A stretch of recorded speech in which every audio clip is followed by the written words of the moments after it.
Hello, welcome to Inside the Shed. I'm Steve Hearn. Well, today is Monday, March 9th, and that can only mean one thing. Well, two things really. It's the start of the working week for most people, which isn't always the happiest day of the week. But more importantly, I guess, it's the day that we have the announcement from Apple, and that will be focusing, we hope, we're pretty confident that will be around the Apple Watch. So the announcement should be letting us know that the Apple Watch will be available for sale, and also they'll go into more detail on how the watch works, and I'm sure they'll be able to show us examples with a watch or maybe one or two watches on the stage, and they'll give us a demonstration on using the watch. It will be very interesting, especially how the watch will function in connection when it's connected to the iPhone, and that does have some exciting possibilities.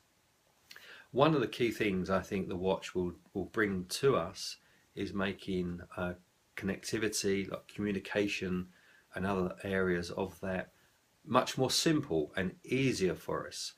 At the moment we have to have our phone in our hands, and let me just I was going to say let me get the phone, but of course I'm recording this video on the phone, so I don't have that to be able to put in my hand. Anyway, what I meant to say was, with your iPhone you have to hold it, you have to open the iPhone, you have to press on apps, buttons, etc. on the screen. In other words, there's a number of steps you go through to use the functions of the iPhone.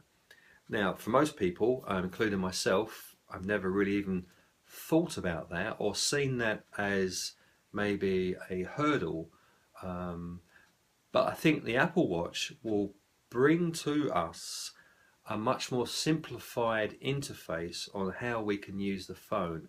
In other words, the having to press a number of buttons, in other words, having to do a number of steps to be able to use some basic functions of the phone, the watch will remove those and take them away, and you'll just be able to get your watch up maybe with one press or a button or something, or even a gesture even, or voice command.